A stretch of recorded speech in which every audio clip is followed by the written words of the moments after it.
Well, let's talk the minimum wage now, at least something that has put smiles on the faces of Nigerian workers. And Mr. Adeshina, earlier today, the APC described the president's signing of the new minimum wage into law as another election promise delivered. But signing it into law is one thing. Consistent payment is actually the major issue. So the question is, what is government doing to help states that are saying, we honestly cannot afford this, this is too much for us? How is the government ensuring that this is sustainable? Well, under the federalism we run, states are bound to pay wages of their workers. They are bound to. Okay. And in the process and procedure leading to this new minimum wage, the Governors Forum was involved. They had their opinion, they engaged with labor. You know, there was a tripartite committee set up, which included government, organized labor, and employers. Yes. So there was wide consultation.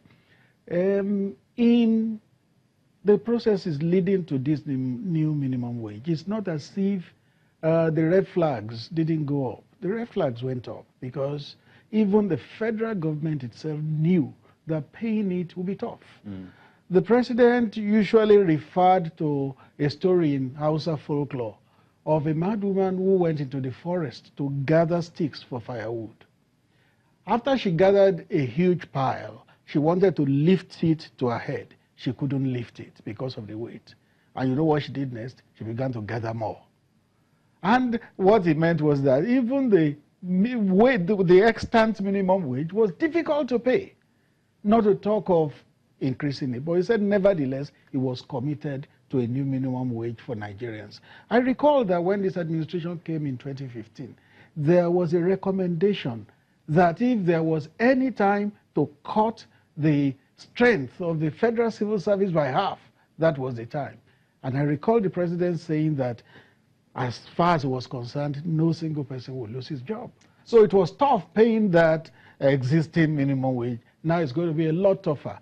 The federal government had to set up a special panel to recommend ways in which this new minimum wage will be paid on a sustainable basis. So you're saying this is possible? Well, there are recommendations on how it can be done on a sustainable basis. States also will have to be more prudent. They will have to be more creative in their IGR. They have to find ways to pay because they have a duty. Okay, before we go to Abuja briefly, yesterday you were at an event in Lagos. Yes. And I remember the Are Okakanfo of Yoruba land took you up on the question, and he actually sent you to the president saying, when you get to Abuja, tell the president that Nigerians are suffering. In his words, Nigerians are hungry. So the question is, have you delivered this message? And if you have, what was the president's response? No, it's not as if the president is aloof from what is happening in the country. I think the Are Okakanfo, with due respect to him, was just playing to the gallery. It's not as if the president is not aware of what is going on in the country. I remember maybe about 2 years ago, when I raised the issue of this strident noise about hunger with him. He said, yes, I'm aware. People come from my own constituency in Katsina and tell me what's happening in the country. He said, if we made a country that was vandalized and we are now trying to retool things and get things working, we will have to get to a point where we make it work. And he says we will get there. Right. And I assure you, we will get there. We are on the way to it. Right. Oh, we'll take you up on that. Well, let's head over to Abuja now. And let's get your final thoughts on this. The new minimum wage, Mr. Oyeniyi. Well, before Mr. Oyeniyi, let me allow Professor Tahir respond. Do you see this as a win for this current administration? And also, there's a clause that says employers can now sue employees, or rather, employees can now sue employers who don't pay. Do you think this is feasible, especially with the unemployment rate in Nigeria? Professor Tahir. Well, the law provides for that. So there's a legal foundation for, it's a contract, so there's sufficient legal ground for it. But my position on this is that, yes, the president and the government has done a good job, at least in raising the income to that level, but it's not yet a living wage. I mean, that's the truth of the matter. We all go to the market, we pay fees, we know how far all this money can go. And then the second stage, of course, will be the payments. We know even with the previous one, 19,000, a lot of states have been defaulting.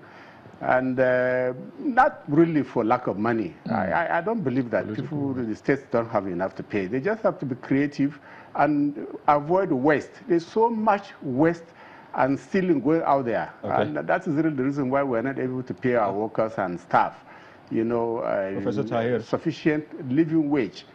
I can hear Mr. Oyeniyi agreeing with you. Mr. Oyeniyi, your final thoughts on this in 30 seconds, if you can.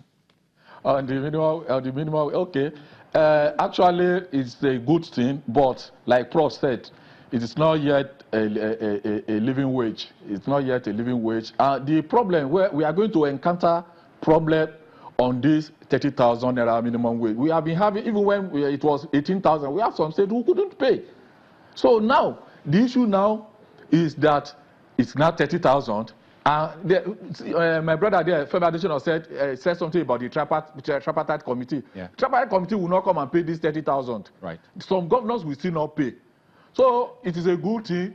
I say a very big thank you to the National Assembly for the speedy process given to the bill from the executive, and also to the president, the federal government, for the timely assent to the bill and possible enrollment at the... I think that's a great place to end it right here on the show. I'd like to thank our guests, Mr. Femi Adeshina, the media advisor to the president. Thank you for joining us. Professor Maman Tahir, Professor of Law and the Vice Chancellor of Bayes University, joins us from Abuja, as well as Mr. Akinloye Oyeniyi, a legislative consultant. Thank you so much for joining us on the program. Well, that's our show, everyone, for tonight. Many thanks for watching. I am Kayode Okikiolu. Happy Easter.